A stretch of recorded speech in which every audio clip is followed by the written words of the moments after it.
Welcome to This Explainer. We're diving into a 150-word cinematic animation prompt that is, honestly, a total masterclass in building tension. Our big focus today, we're going to break down exactly how this incredibly tight script constructs Lily's profound, visceral fear using nothing but an empty notice board. It's wild how much panic you can pack into such a tiny window of time. To do that, we'll run through a quick agenda. We're looking at the anatomy of a cliffhanger, the empty notice board itself, how to direct Lily's fear, the lighting and camera techniques used, and finally, the hidden threat in the voiceover. All right, Section 1, Anatomy of a Cliffhanger and Narrative Design. Let's see what's really driving this animation. Take a look at this one word from the prompt, cliffhanger. That literally defines the entire purpose of this 5-second scene.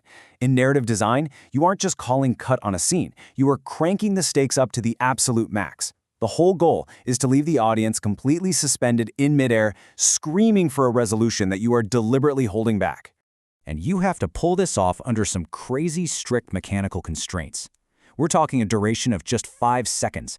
It's in a 9:16 aspect ratio, so it's built for vertical mobile swiping where you have to hook people instantly, and it's rendering at 720p. You've got exactly 5 seconds to make the viewer feel pure terror. To nail that, every single frame has to be incredibly deliberate. Moving right along into Section 2, the empty notice board and its environmental threat. What's so brilliant here is how the prompt totally subverts our expectations. You expect to see a normal board holding a hopeful flyer, right? But the actual board is completely empty. The flyer is just gone. And the real kicker? There's a single pin left behind, holding a tiny piece of torn paper. That implies a really sudden, aggressive action. The flyer wasn't gently taken down, it was ripped off. And to really heighten that eerie vibe, the prompt isolates our characters in the environment. The mysterious figure has disappeared, the park is totally quiet, and a sudden wind just blows a few leaves across the path. That vacuum of sound and movement, it doesn't mean safety, it means isolation. It leaves Lily completely alone to process exactly what that torn piece of paper actually means. Which brings us to Section 3, directing Lily's fear through physical actions. The prompt stacks these really specific physical directions, creating a perfect choreography of dread. Lily doesn't just stand there like a deer in headlights. She actively picks up Buddy.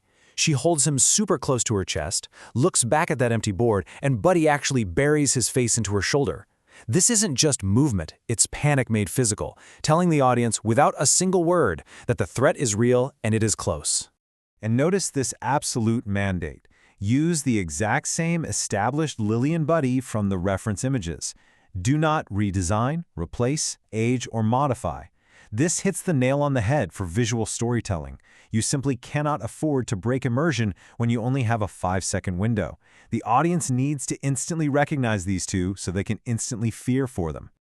And it all hinges on this micro-expression. Lily's eyes widen with surprise and a hint of fear. In a vertical video format, facial expressions do all the heavy lifting.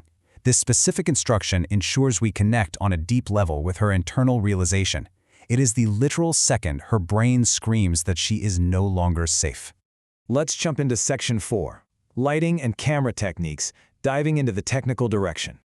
The prompt dictates a really slick 2-step camera choreography. First, a slow zoom toward that empty notice board, forcing us to zero in on the missing flyer and the torn paper. Then, bam! An immediate reverse shot right to Lily's worried face holding Buddy tightly. The camera is basically holding your hand through the emotional journey. You register the threat, and then you immediately mirror Lily's psychological dread. The lighting instructions push this even further. It calls for dramatic, cinematic lighting, specifically a slightly darker sky with a fading late afternoon golden hour.